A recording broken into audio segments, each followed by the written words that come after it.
சாதம் காய்கறிகளும் பிரமாதம் அந்த கௌரவ பிரசாதம் இதுவே எனக்கு போதும்.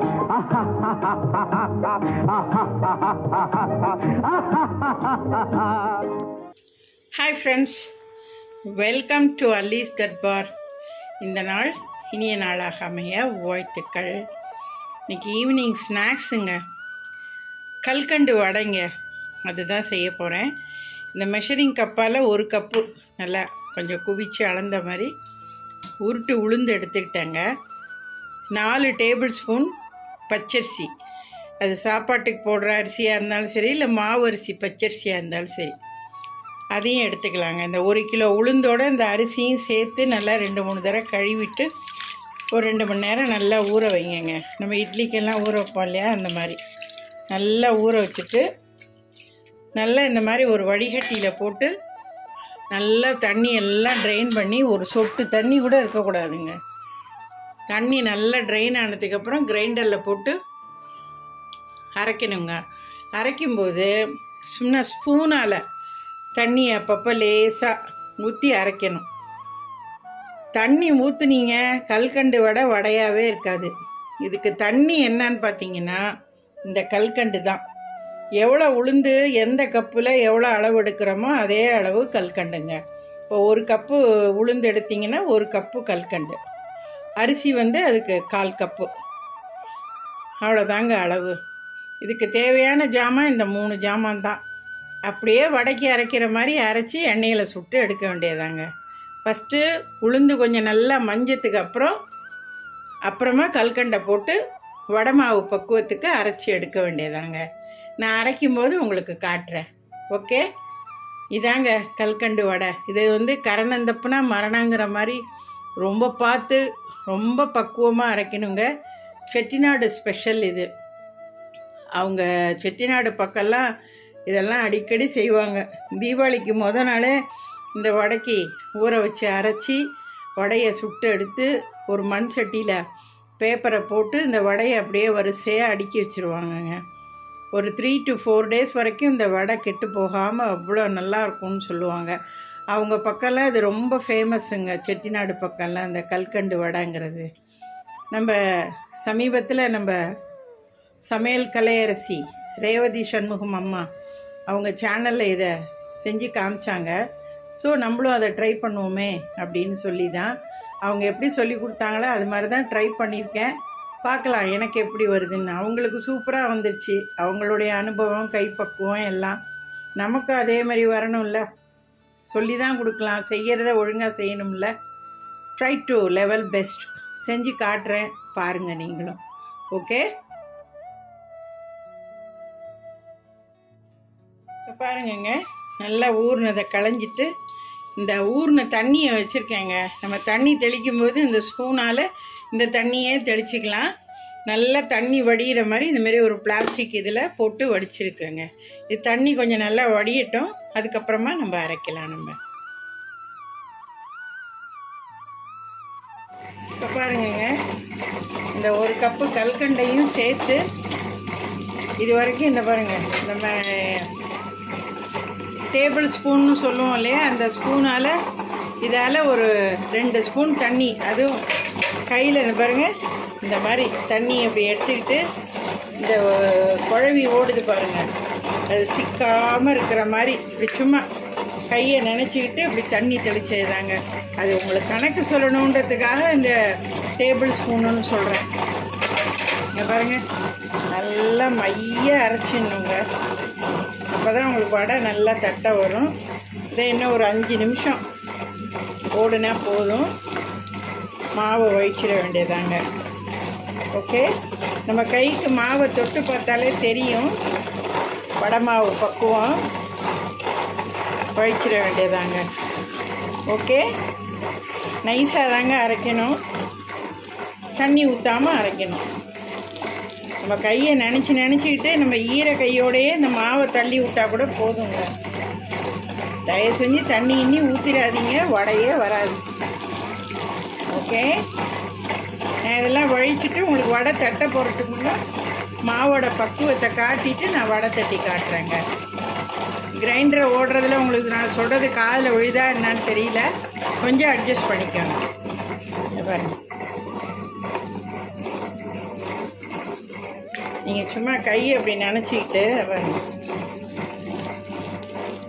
இப்படி உருட்டினீங்கனாலே இங்கே பாருங்க நல்லா அந்த வடை மாவு பதத்துக்கு உருண்டு வருது பாருங்க. இன்னும் ஒரு ஃபியூ செகண்ட்ஸ் ஓடினா போதும். ஓகே, இப்போ பாருங்கங்க, வடை மாவை நல்லா வழித்து எடுத்தாச்சு. நல்லா ஒரு தாப்பில் மாவை பசைஞ்சிக்கோங்க. வடை சுடுற மாதிரியே தாங்க, கையை தண்ணியில் நினச்சிக்கோங்க. இப்படி ஓரமாக வழித்து நல்லா இப்படி உருண்டி கொஞ்சமாக சின்னதாக எடுத்து இப்படி போடுங்க. ஏன்னா வெந்ததுக்கப்புறம் கொஞ்சம் பெருசாக வந்துடும். நீங்கள் போடும்போதே ரொம்ப பெருசு பெருசாக போட்டிங்கன்னா வெந்ததுக்கப்புறம் வடை இன்னும் ரொம்ப பெருசாக வந்துடுங்க. அதனால் கொஞ்சமாக போடுங்க. எண்ணெய் சுட்டதுக்கப்புறம் நம்ம எப்பொழுதும் மாவு வெந்திருக்கான்னு சொல்லி ஒரு துண்டு போட்டு பார்ப்போம் இல்லையா? இந்த பாருங்க, அதுமாரி பார்த்துட்டு போட்டு எடுங்க.